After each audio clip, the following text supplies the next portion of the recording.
going live. It's already. How does that happen? I don't know. I don't know how this works at all. Huh. How does this work? How does this thing work? Post. All right. I think we've sent it out. We have sound? We have sound. We do. All right. I love it when we have sound. Yes, It's that is really, the beginning of it's any really, good vlog. Thursday is having audio. Yeah, it's key, you might say. We got to be in tune. Yes. So it seems to be working over here. Awesome. We're looking at the screen. All right. Let me close all the windows I have open. All right. So this thing should work properly now. Should work properly. Should now. work properly. That is the operative word, is should. Hi, Freenetic Community. Here we go again. All right. Now, welcome to Vlog Thursday, episode number 69. He has been waiting 68 episodes to say that. It's been like a year and change. It's taken a long time to get here. There's only, 52 weeks in a year? Something like that, yep. Is that how that works? Sure. Is that how that works? So, all right. Yeah. So, dude, where's my barge? Where does that come from? Where does that come? We're going to talk about that. We're going to talk about that. So, it's also post Penguicon. Got our badge. Now, if you have not attended Penguicon, you don't know what all these are. And you really should attend Penguicon. I did attend Penguicon, and I'm still not sure. He's not completely sure what they are. You got to go at least 5 years in a row. And once you've gone 5 years in a row to Penguicon, you have some idea and a collection of these. So we'll give you the short of it. So when you go to conferences, you get a badge. Like, people are used to this. Now, Penguicon is a mashup of a sci-fi conference and a like Linux and open source, hence the Penguin. So you got a tech conference, massive amounts of science programming. So it's also really, really cool. They're not merit badges, they're attendance badges, but anyone can make these. There's a template before Penguicon begins, and I think at any time you can always get this template. They have recommended vendors because they have a size and dimension of these badges. They're little peel and sticks, and they just kind of stick together, and they have a little sticky thing, and people can put whatever they want on them. So I have one that says I met Randy because Randy was there. Yeah, Randy was there. So Randy made ones that just said I met Randy, and he just handed them out to anyone. He says, "Hi, I'm Randy," and you'd say hi back, and Randy would hand you a badge. There was really not anything else to getting. That was it. It was a great badge to earn. You just had to meet Randy. So absolutely, I was very happy with it. And I have a leather one. I got a leather one that says "I love books," which is pretty cool. It was a guy there selling leather book things, but a leather badge is pretty cool. One of the keynote speakers that I went to, and I met him, which was fun. We had a great conversation.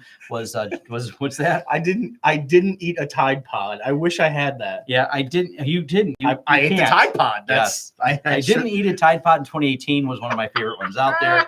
I said it's a bit premature. 2018 is not over. Who knows what's going to bring here? That's true. My badge is special because it says presenter, because I am a presenter at Penguicon. It's going to say something different next year, possibly because I'm going to be possibly on the board of Penguicon next year. Or at least in some capacity, helping out with some of their tech stuff. Tom doesn't have enough to do. Tom doesn't have enough to do. And there are green stickers on here, which means you may come to speak and talk to me. So this is. Right. If you didn't know, you're supposed to put. Yeah, I knew it. I didn't have any of the stickers. There are stickers, whether or not you want people to hug you or not hug you. Or speak to you. Green is like, I'll do anything. Yellow was know me first. Yeah. And red is I might shank you if you come too close. Yeah. There's some people who really have personal space and they do not want people around. They're there for the conference and are there also not to be bothered by people. It is one of those places. It was interesting to watch. Like it literally ran the gamut from, like you said, people that I don't want to speak or be around people to I am so incredibly extroverted that I am in a costume and I'm saying hello to everyone, and I mean there was and everybody in between. It was pretty cool. It was pretty cool. Yeah, so it's a lot, and we're we got to reach out to him and nail him down in more specific terms. But Michael Lucas was there speaking, and if you haven't heard of Michael Lucas, on the Sunday Morning Lynch Review podcast that I co-host, we have read some of Michael Lucas's books and covered them as a review. We didn't actually read the entire book to you over the podcast, but we could do that. Maybe that'll be an episode. There you go. It's a big book. He writes a lot of books. Specifically, his latest book that is nonfiction, because he's actually a very interesting writer, and in fact that he writes both, is SSH Mastery, and he did some talks on that. Now, if you're not familiar, SSH is the tool used to admin Linux via remote command secure socket shell. I don't know. Anyways, yeah. All right. Anyways, so Mike wrote an amazing book on it. He's a longtime sysadmin, now turned book writer. He kind of retired from being a sysadmin full time so he could write books on all the knowledge and share it with the world. And he's done a wonderful job. And I have an itch in the middle of my back. There we go. All right. I know. He's done a wonderful job of writing books that are not just books, that are actually quite entertaining, because he's got a wonderful sense of humor. He really does. Especially when you slide over to the fiction side of Michael Lucas's writing. So we plan to have an interview and have him on the show, because it would be just fun. We may not do him in that vlog Thursday. We're going to do just an interview with Michael Lucas. Mm-hmm. And if you're into tech knowledge in general, his books are wonderful in learning a lot of Linux stuff. Not to mention, if you're into ZFS/FreeNAS, he didn't just write the book on it; he wrote two. Two. He also writes fiction stuff with like a tech bent. He does. Did you get Git Commit Murder? I did, yeah. So I bought at the conference. I bought his book Git Commit Murder. So murder mystery that takes place, surprise, at a tech conference. Yes. And I bought another book by another author. But then I ran into Mike Lucas at a session, and I asked him if he would sign my book, and he said, "Well, is it one of mine?" And I was like, "Well, one of them is. Would you sign both?" And he totally signed both my books, so one his and one of an author that he has no idea. So I thought that was pretty cool. But he's very, very, very nice guy, and just like a mind, like I mean, just one of those wealth minds, of knowledge, of knowledge. I've been to his talks on ZFS. Unfortunately, I wanted to go to his talk on SSH Mastery. And but it did conflicted with when I was doing my talks and some of the other things I was going to. Well, and plus you'd have to be real quiet in there because people were constantly going shh. Yeah. Huh? Come on. Yeah. That was good. Yeah. So, anyways, Penguicon was awesome. Penguicon was awesome. That's as much as we're doing it. So, dude, where's my barge? If only I had time to go film what was going on. We had Corey working off of a barge over the water doing an install, and the barge was late. So Corey said, "Dude, where's my barge?" So we had to call to figure out where the barge was. And this is just one of those things that, I said this to Marvin the other day. It was Tuesday when this was going on. And I'm like, as an IT business owner, things I have never thought I would do is now, dude, where's my barge? Like, I have to figure out where a barge is in order to complete a job, because Corey's working over the water. And I'm like, this is just... We're like, a barge. This is a new parameter to the job. Like, we had to get a barge so we could put wiring stuff over the water. Where this, So he also had to use a ladder on the barge. Yes, to because then when the barge wasn't there, somebody suggested, "Well, what about this pontoon boat?" And luckily, Corey was smart enough to say, "I'm not putting a ladder on a pontoon boat." We do have safety standards. At some point, we will say no. So they're like, "Can't you just use an A-frame ladder on a pontoon boat?" And we're like, "No, you cannot use an A-frame ladder on a pontoon boat." Right. And then they wanted to talk to me as if Corey was being overly cautious. And I told them, "No, my employees may not stand on a pontoon boat. This is non-negotiable. This is not." So we're like, "Oh wow, no, you may not." So that was my morning on Tuesday. Of the boat was just late, so like an hour late, but whatever. It happens. Yeah.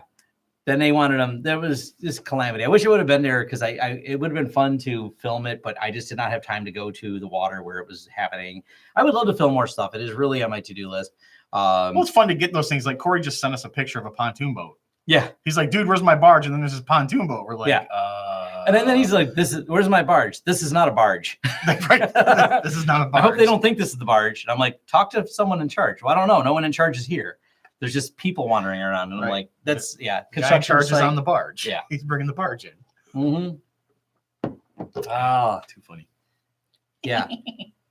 So, this comes up all the time. Maybe I'll just do a hardcore video so I can just send it to you guys. pfSense and USG are very different products, and I will answer it right now that it depends on the use case. We deploy both. The reason we deploy both. Do you need all the fancy, amazing features that you get in this wonderful Netgate device right here that I have before me. This is a great device. I've reviewed it. We've ordered more of them. I really like them. But the other side of it is they are a little bit more pricey than the USG, and they're not, I'm not going to say harder to configure, but they don't fit into the unified dashboard. So do you need the most basic? So for example, we just had a salon that we did Unify with, and I'm going to do a video. I tried doing a video this morning, and my phone wouldn't stop ringing nonstop. So that got very disruptive. We're going to show like how we set up a small business. It's a salon and how we do their Wi-Fi and everything with Unify top to bottom and USG. It's a great tool, blah, blah, blah, and why it's a fit for them. How many ports do they have to forward? 0. How many networks? 1 for the business people and 1 for the guest network. That's it. It's super simple. There's not a bunch of VLANs. There's not a bunch of configuration. There's not a bunch of things they need filtered for. So the USG works really, really great for that.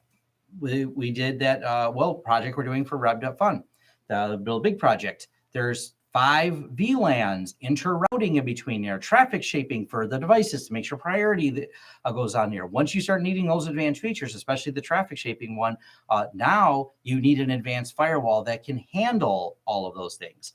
So that's a big deal when it comes to doing these, is making sure that the device fits the use. For, like I said, a salon, no problem. For a basic business that doesn't need any traffic shaping and no port forwarding, even if they need a couple of ports forwarded, no big deal. But those are basic use cases, and the USG is just a drop-in, easy fit.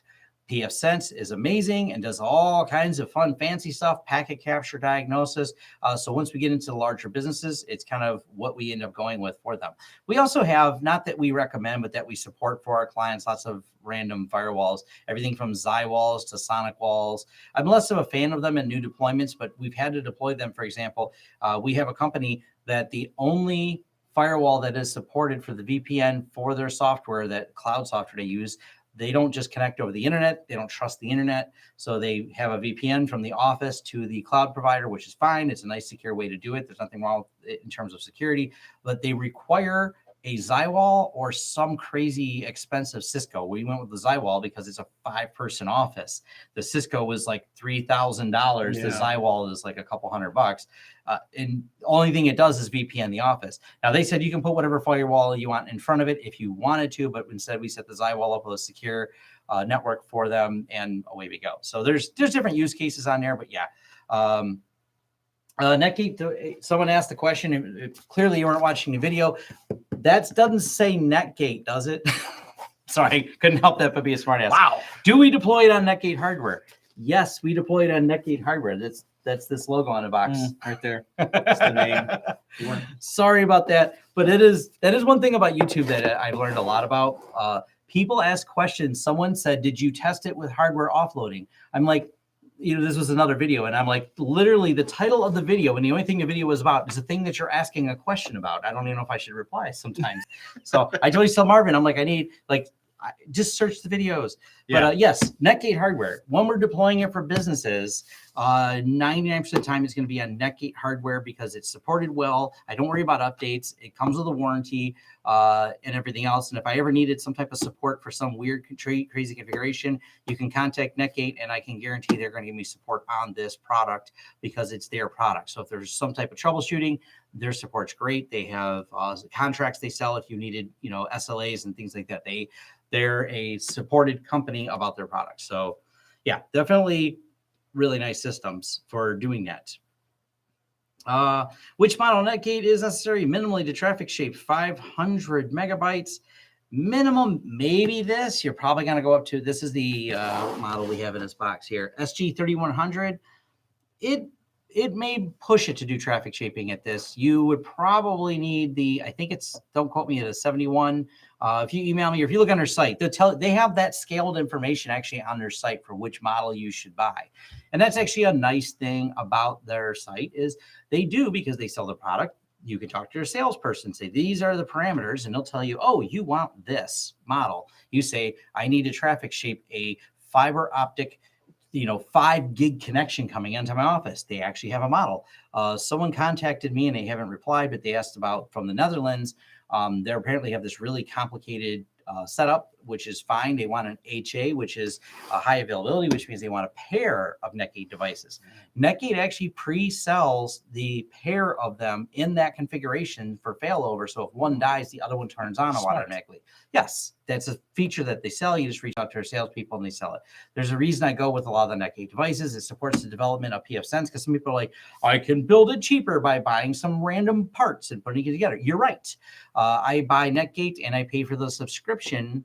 I'm a gold member subscription. And what that means is I just donate money to them every year on a subscription basis. It's nice. I get a newsletter for it, and I support the development of pfSense, which in some circumstances, I deploy it on local hardware, like when I'm building things ourselves. We actually have a custom-built pfSense box ourselves because I wanted to, and I don't worry about support for my stuff. And I actually have, on that topic, something upcoming video to look for. I got some more parts on order. I am going to put together a pfSense video on gigabit routing. So this is a challenge that's coming up to a lot of people right now. So Wide Open West, popular internet provider here in the US, and Comcast is kind of following suit in some markets as well. They're offering now under $100 gig internet. So they've got these really cheap deals for home users to get gig internet. And immediately we're already getting the calls from the home users because they find out that their Linksys crappy old router won't chooch that fast. So It just won't shoot. it just won't chooch that fast. So You need a little more skookum. Yeah. You get something a little more skookum. He needs a little more skookum. In case you Skookum can't is read, frig, dude. in case you can't read his shirt or wonder if we're a fan of the AVE blog guy, his shirt does say skookum is frig. Sure So- does. Big fan. Yes. So yeah, that's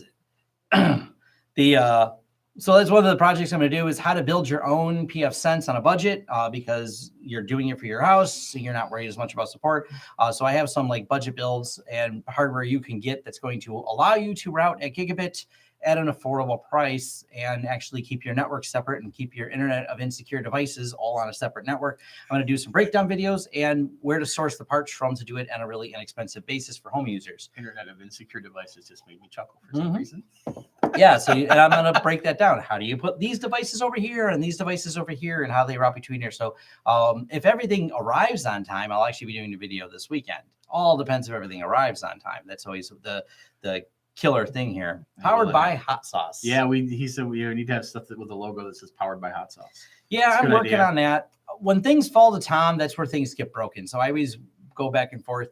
And this is where you guys can help. Throw lots of money at me. So I don't have to have a real job anymore. And I will simply go around filming everything that goes on in my business. Unfortunately, I do have this part of thing I do called running a business. And of course, I got to go pick my kids up from school and everything else that I do every day. So I can't wait till school's out. So I don't have to do that anymore. Right. You weren't supposed to do that today, were you?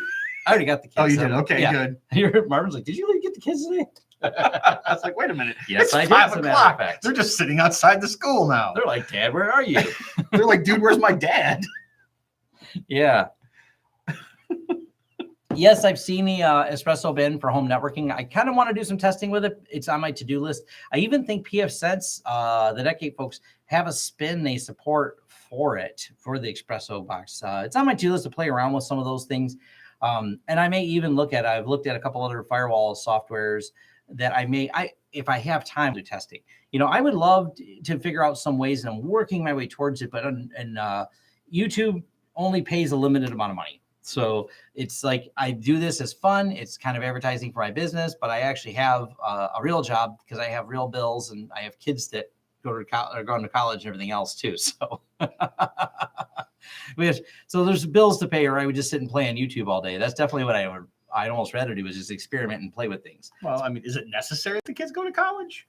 You're right. I mean, Dad can maybe find some fame on YouTube. Dad didn't go to college, and look how well he's doing. Mm-hmm. Right? I mean, I did have a fun conversation Just saying.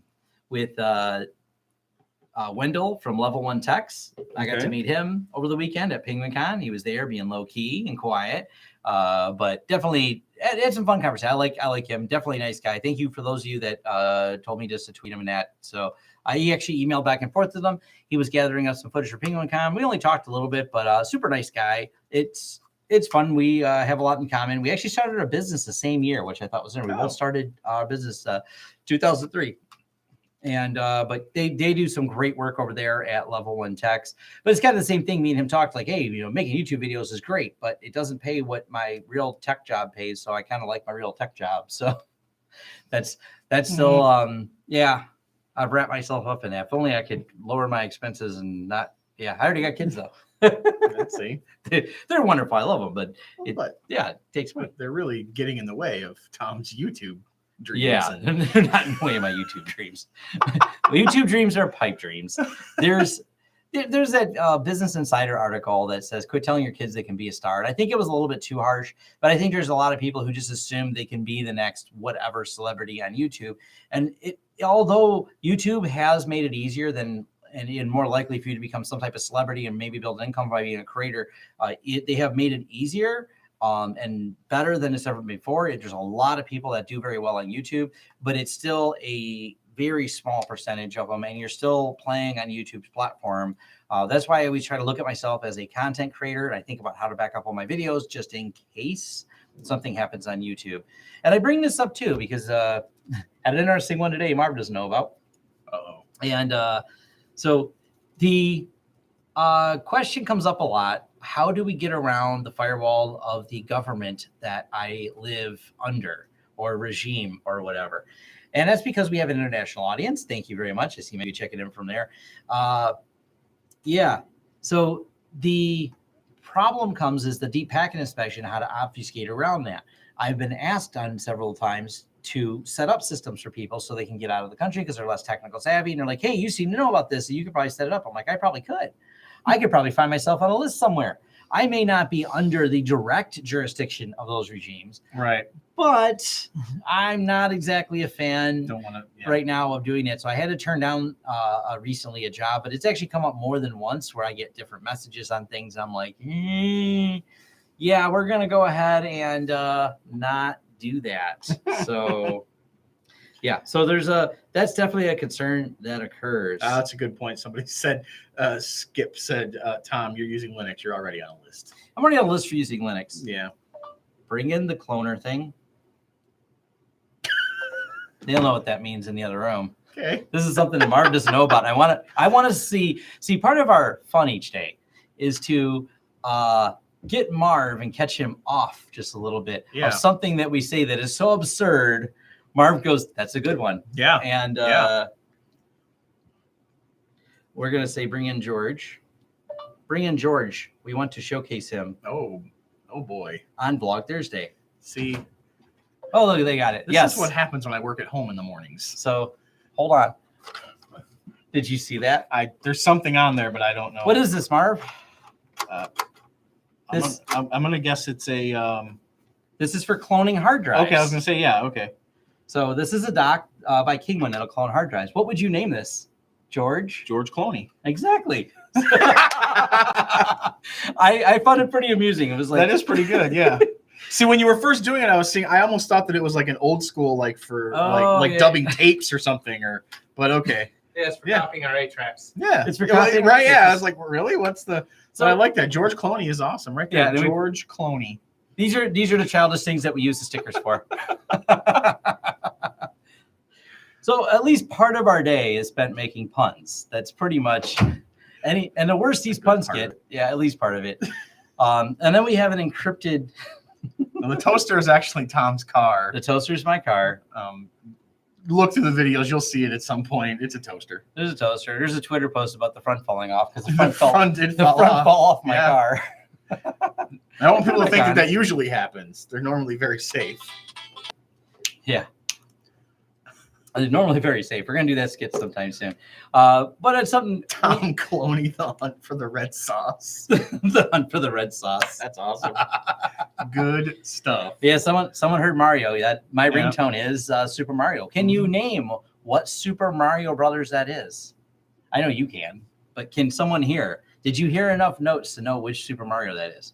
Oh yeah, people got it. Yeah, we got some real geeks here. That's what I love. That's what I love. It's my favorite. 2 and 3, still a handful. Just absolute loved them. I definitely loved 3.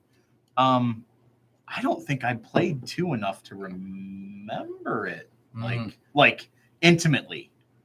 Yeah, maybe not intimately. So, but I definitely I played 3. Like I was playing 3 with Public Enemy in my tape deck, listening to Fear of a Black Planet because fight the power. Fight the power. I did. That's what I listened to. Yeah. Also, other good notes. We've upgraded more systems to XCP-NG. My plan is to back up first and then load everything over to my my final Zen server will be moved over to XCP-NG. So everything will be done there, and then I'm going to do another top to bottom LAN, building your own home LAN, not LAN, virtualization home lab, and I'll do a top to bottom video on that. I want to focus a little bit on networking, because apparently there's a lot of confusion people have to networking. Virtualization networking is a little bit different. And I also have to talk to developers there. Maybe one of them happens to be watching now or will follow up on this channel. I'm going to message them, and it's not a bug. There's a way I did things before that I don't know if it'll work with the XCP-NG, and I got to talk to them about that. But those little details, so I make sure I do another in-depth video for how to do it, because Citrix decided to go crazy with licensing and collect email addresses to get download links and dumb things like that. So yeah, they decided to roll back all the features they started offering people, and I'm not a big fan of that in general. Yeah.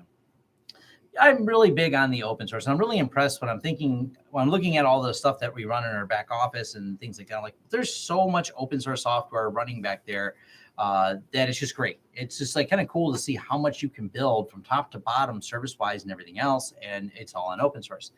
And it was great talking to, and this was a lot of fun. If you don't know who Eric Raymond is, check the about on your phone. I think that was my favorite reply. Yeah. Eric Raymond, Richard Stallman. And first off, do I agree with everything they say? No, they are a little bit off the wall. But that being said, they have undoubtedly made a massive contribution to the entire open source movement and things like that. Hey, thank you, Jamal. Hey, Jamal, thanks a lot, man. Awesome. We are really thankful that a lot of these people, that the pioneers and the things that they did. Now, I bring them up because we're at Penguicon, and this guy who happens to teach a lot of PHP courses on Coursera. So he's a very profound instructor. He was giving some class there. Dr. Chuck, look him up. He's a pretty neat guy. He's got some really great ideas for education. And he also was standing next to Eric Raymond, but didn't recognize him. Now, he knows the name, but didn't hear his name. So we started talking about fundamentals of programming languages. And of course, that turned into the debate of who has the better programming language. And if you don't know who Eric Raymond is, he is the father of much of the plumbing that works and makes the internet work. Like, the guy has wrote more of Emacs, only second to the original developer of Emacs himself, which is just insane, like the amount he's done in there. So nonetheless, it was fun having just a great talk with those people at Penguicon. Like, this guy is so revolutionary. He's at the heart of all this, and people don't recognize him. Like, he says he likes not being physically famous and things like that, which he's done a good job, especially because that guy didn't know who he was. And it's something that fascinates me, is like the level of contribution that just Eric by himself, and he hangs out at Penguicon. You can have a 2-hour conversation with the guy. And if you want some insight into what he did, not just the code he's done, look up and read, and it's free. You can read this. He gave it away. He wrote The Cathedral and the Bazaar. And if you haven't read that, please read that, and you get a better fundamental understanding of the way software development and things have been shaped. Now, he said something really profound that I really liked. I was hoping you were going to talk about this. Yes, this was great. So the profound statement was, after he did this Cathedral of Bazaar, which is an amazing, talks about the fundamentals of software development, and just, it's a lot of theoretical stuff, but it's amazing and it works, and it's why open source works. There's so much to it, and there's a lot of depth into this whole philosophy that he put together in his book. And we asked him, and this is just like deadpan look. I wish I had the camera on when he said this. So, you wrote this book a long time ago. What do you think? What are you going to write next? And he's like, I wrote it 20 years ago. It's your turn. He's looking at all the young people saying around him. He goes, You guys are supposed to do something. I didn't think this would still be popular. Something is supposed to, go beyond what I did. Right. But still, here we are. And now I'm 60. 62, whatever he said. It was just great. It was one of the most interesting ways to say you've not bested me yet. Yeah. It was like the most underhanded, best way to say that. Like, you Right. haven't bested me. And he's right. I'm still citing the same book I read in the 90s when Eric Raymond wrote it. And he's like, it's been 20 years. Do something. You're younger than me. You're supposed to be smarter and blah, blah, blah. But no. We laid the foundation for this. You guys were supposed to No. take it to the next level. And here we are. And here he is still rewriting stuff. That's too bad. See, you put that on a lazy generation. Yeah, I think, I don't remember. Was it Wendell? I know someone built Eric Raymond a PC. Maybe it was Wendell. I remember that occurred a long time ago. And I thought it was really awesome because I did the same thing. I remember seeing that title because it was in the news. I'm like, really? Eric Raymond doesn't have like a great computer? And I remember someone came to the rescue of building him a computer, which I thought was really cool. So, yeah.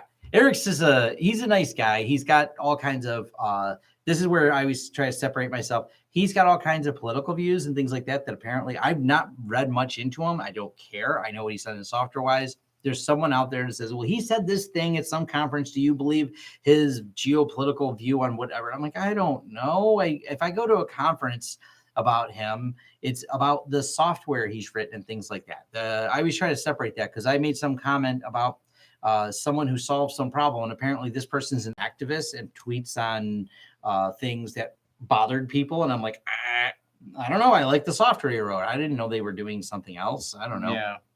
And not that it was really controversial, but it was some people try to nail me on that. And I get these weird emails from people sometimes. I need to know your political beliefs. I have no opinion on that. You have to have an opinion is my favorite. I'm like, no, I don't. That was a fun conversation. No, I don't have to have an opinion. I really don't. I don't give a shit. No. I can't believe most of you do sometimes. Sometimes I'm like, people just get hung up on stuff. Tom, you need an opinion on this. No, not really. It doesn't really affect my day-to-day. Haven't had the time to form an opinion on it. Thanks. I think some people are like that.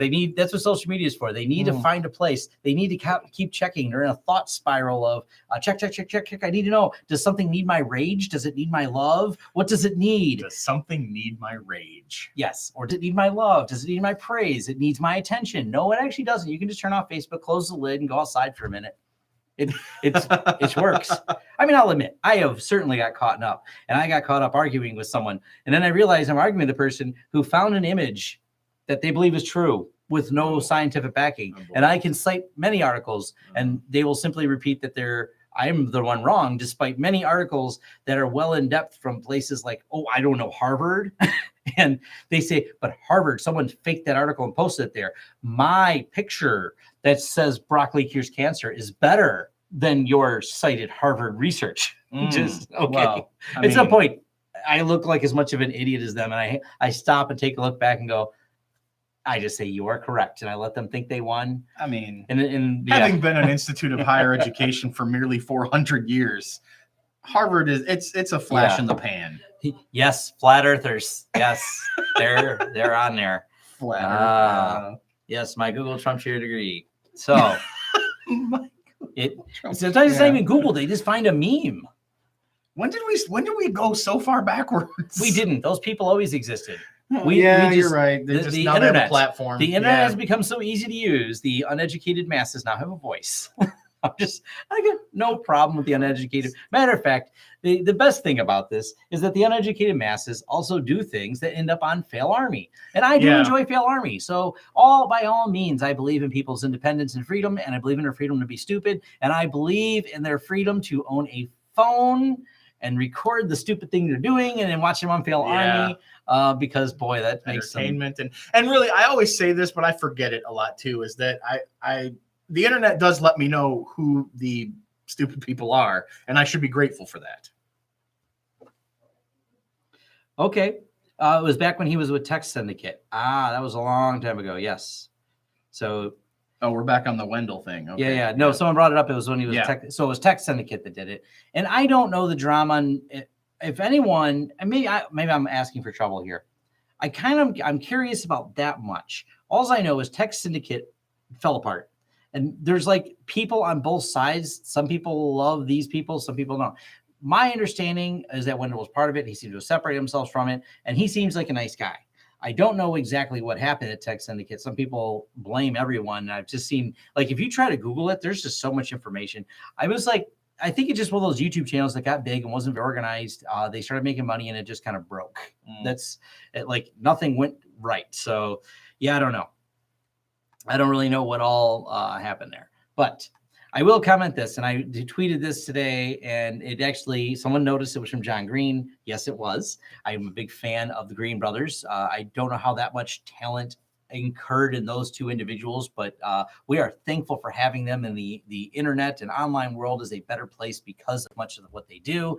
That being said, I like that his perspective is much the same as mine, and me and John Green, it's like when I'm watching him, I'm like, I just so much agree with so many things he says, including he says 2018 Twitter is not near as vile and bad as 2000 or 1995 AOL chat rooms. Yes, he's right. We have been there. Someone's like, you can't be serious, Tom. I'm like, oh no, I am. Like, I was there. I was there in the 90s. I was in the chat rooms. There was a lot of awful going around. I was probably even participating in at least some percentage of it. Yes. Because I was only 18 back then, and I was also awful. So I will admit, 18-year-old Tom was glad there was not Facebook then, because then someone would pull up, like, remember when you said this? Boy. I didn't, but thanks. I was not a mature person. Yeah, I probably get that. Yeah, so.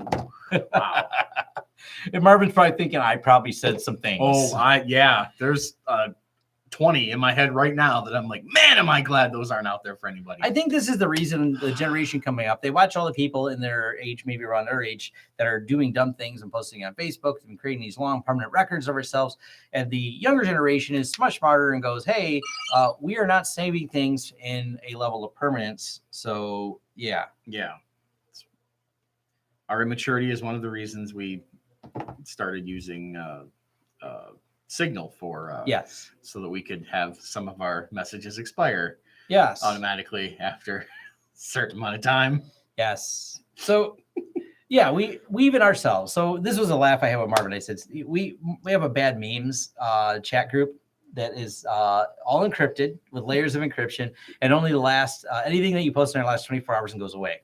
There's a reason for all this. And I always laugh, though, if someone's ever to figure out to crack our encryption and puts lots of effort because they really think there's something good in there, there's nothing but really stupid memes. Terrible Memes. So bad. They're not really controversial. No, they're terrible. They're just stupid. They're embarrassingly bad more than you would immediately deduct 50 IQ points from all of us if you saw the memes we were Most sharing. of it's that. Most of it's just the embarrassment to that we steeped that. So. Yeah, you would be like, yeah, I'm not taking advice from these guys at all.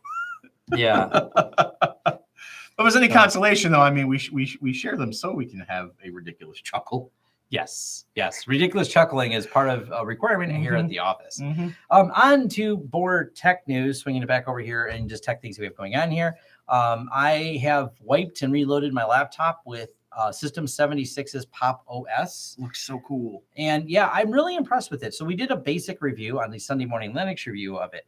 Now, if I review, and I've only done a couple of reviews of Linux distros, if I do a more in-depth review, it's because I actually wiped and loaded my daily use laptop, which is my only computer at home for the most part, is just my laptop. So I use it a lot. And that's the only way I think you can really honestly review OS. I can review how to load it, how to install it, but until you actually use it for business production, you don't have that in-depth. So I'll be sharing a review of this. I've been using it for a little bit, and I'll be sharing a more in-depth review of how it works, how it sets up, and how happy I am with it. It's really impressive. It does mean I'm going back to GNOME for a little while. I don't know if I'll load my desktop with this or not, but I really might, because I found some issues with the latest run of KDE Neon. And I know KDE Neon doesn't like being called a distro because it's technically a beta, so to speak, as a, what do they call it, showcase release, so they can showcase all the features. But I've just had too many little USB problems. I never had them on my laptop. Actually, my laptop has always run KDE Neon perfectly fine, but my desktop's more critical because I do more work things there and more fun things here. But this is also where I take on-site is this laptop. But Pop OS, definitely awesome. I'm going to do some more getting started with Linux stuff because I want more people to get started, and I want to I'll do some stuff more catered towards Windows users. The problem is yes, it's Debian based. It's actually Ubuntu based. I'm also so far removed Windows user, even though most of my Windows work anymore is only on servers. I don't really work on Windows desktop, so I'm almost lost sometimes when I work on them. It takes me clicks to find things. I haven't used Windows since XP. That's the last version of Windows I used, was Windows XP. That's how long I've been using Linux as my primary. I have a virtual machine that runs Windows 10, but I only spin it up when I need to do some special thing and I turn it back off. That's it. So, yeah. XP, So, really? Wow. I know. It's been a while. I So, think 7 was the last one I used at length. yeah. So, yeah, but I skipped Windows obviously I'm a Mac user Vista anyway, so. 9 or 7. I didn't use Windows 7. I never had it. Yeah. Yeah, it's been that long. I've been using Linux on my desktop and then Windows in a virtual machine. Now I had Windows 7 in a virtual machine for years. I still do. I have Windows 10 in a virtual machine. I don't use it very often. I fired it up the other day just so I could update to the new 18 whatever that debacle. I have such a love-hate relationship with Windows. My techs work a lot on Windows. That's what they fix all day because of the dumb problems, especially all the problems that came up with the latest version of 1803, which, by the way, one of those problems was Edge doesn't open. And I said that should be moved to the features. Yeah, no kidding. Yeah, that's a feature. That's in the plus category. That's in the plus category. But it's a love-hate because, like, my answer jokingly at times is just run Linux. You don't have these problems, which is completely true. The dumbest answer any technician has ever given me, and unfortunately this level of answer comes from more techs. I need to feel the pain my clients feel, so I run the same software as them. No, I don't think that's how it works at all. I don't think doctors go around stabbing themselves. I need to understand the pain before I sew this person up. Yeah, they're like, don't do that. Doctors aren't like, you know what? I need to get the hep. That's what I need. I need hepatitis so I can better understand my clients. No, no, they don't need hepatitis to understand their clients. It doesn't work that way. No. Why is that an answer? Why do multiple people have that answer? Where did this stupidity start? Like, I want to know patient 0 that started this rumor. Yeah, I need to feel the pain of my clients. Right. No. My dad's a mechanic. He doesn't go like take the water pump off his car just so we can feel the pain of somebody with a bad water pump. Yeah. That's just dumb. Yeah. So, but I mean, when it comes to our clients, unfortunately, they run a lot of enterprise software that requires them to run Windows. They have to run Windows. They have to deal with the pain. I have a managed service provisioning company that will help you in creating backups and all the fun things. It's almost absurd to think that there's an industry like mine, a support industry, to fix the thing that you got brand new that doesn't work. That's the absurdity of technology and why people get so angry about it. I bought a brand new laptop. Shouldn't it just work? No, it's Windows. No. Should it work? Yes. Yes. Should it work? Should it work? Will it? Probably not. This is also one of the reasons I'm very favorable on web-enabled applications and things like that, because once you start going that way, even Microsoft themselves is moving that way internally. I know from the interviews and talks I have with people, they're doing a lot more web-based applications because then the operating system becomes irrelevant, which, of course, even the developers, they got the same problems. They're running 1803 and have the same problems with some of their hardware. So they realize the problems. They're dealing with it themselves. More and more companies are moving to web-based applications, so you don't have to do this. I know at least 2 or 3 calls today were for the new updates that are required, where you have to load the latest .NET in order to get the TLS 1.3 enabled in QuickBooks. That was a few support calls we did today. I just overheard them doing that. These are all these fun Windows problems because of the applications. When it comes to browsers, yeah, new application just updates. It's just simple. Newest browser, away you go. Chrome or Firefox, your choice, and open up the browser. Yeah, so pretty simple. Anyways, how long have we been doing this for? About 45 minutes. All right. We can probably. We're gonna have to wrap it up. Yeah, I could babble on forever. You really can. Yeah, but I'm not going to. I am going to get back to work. Always got to leave them wanting more. Oh, plus there's work to do. There is work to do. If I got time, I'm gonna crank out one more video today. I have some stupidity to deal with. Oh, somebody pointed out the drink is done. The vlog is done. The drink is done. The vlog is. Yes. That's the next title. That's what it is. You can tell how long the show is going to be by how much is in the cup. Yes. One little thing of stupidity. If I don't know the solution for this yet because there's nothing good coming out of this so far. We tweeted it. We've reached out to RingCentral and our SIP provider, Vitality. We don't know the solution other than we're going to have to call as one of our clients on their behalf to get this stupid problem sorted out. We ported our number off RingCentral. The number ported over last week. It turns out people on RingCentral can't call our phone. So Thank you, Ring Central. Thank you, Ring Central. It says numbers disconnected, but they can't find it. So we open it up with both a ticket, but Vitality's like, well, if everyone can call you except for Ring Central, you probably know it's a Ring Central issue. We're like, yeah, we know, but we're following up on the procedures. Ring Central's answer is, we can't help you. You're not our client anymore. And I'm like, well, I'm not asking to be a client. I said, matter of fact, we're the one that told all these businesses to switch to you, and we can tell them to switch back. Yeah. So I threw it out on Twitter, hoping someone at Ring Central in management cares, because the first layer is broken. They don't know how to deal with it. It's outside the parameters and doesn't read from a script. So they're not able to help us on that. Yeah. It's just, well, just go to your personal. No, not doing that. Oh, so same issue took 60 days to resolve. Wow. Wonderful. So speaking of that, same issue, 60 days to resolve. So you did the same thing. You ported it away from Ring Central. Well, we'll keep tweeting at Ring Central. Our plan is to move all of our clients off Ring Central, because you know what takes less than 60 days? That. We'll just move them all off Ring Central, and then the problem goes away, and our clients can call us again. Yeah, sure enough. Because currently they have to use their cell phones to call our main number. They find that really aggravating. I don't blame them. They want to just pick up the phone and dial. So, what a novel concept! What a novel just pick concept. up the phone and dial. Huh? Crazy. Yeah. Glove 2006. Can you share with me? You may send it to an email, tom@lawrencesystems.com, or however you want to get it to me. If you have some insight into who helps you resolve that, if there's someone at Ring Central that you had a contact for or anything like that. So that would be great. Just use Skype for everything, Ivan. You get out of here. Get right now. Get. Which post did I mention, Andre? Andre Marie, what post did I mention? I am curious now. Hash log off Ivan. Oh. Well, yeah, we actually got it. We're actually going to go. All right, we got to go. All right. Thank you, everybody, for. I see my phone going. Yeah, it's going crazy over there. So thank you once again for hanging out with us here on a Thursday afternoon. We'll be back next Thursday with another live vlog Thursday. So if you have other questions, need more information on things, head over to our website, lawrencesystems.com, and send us a question through our contact page. Yep. Or hit us up on the socials and the socials. Leave us a comment down in the doobly-doo. Leave us a comment in the doobly-doo below.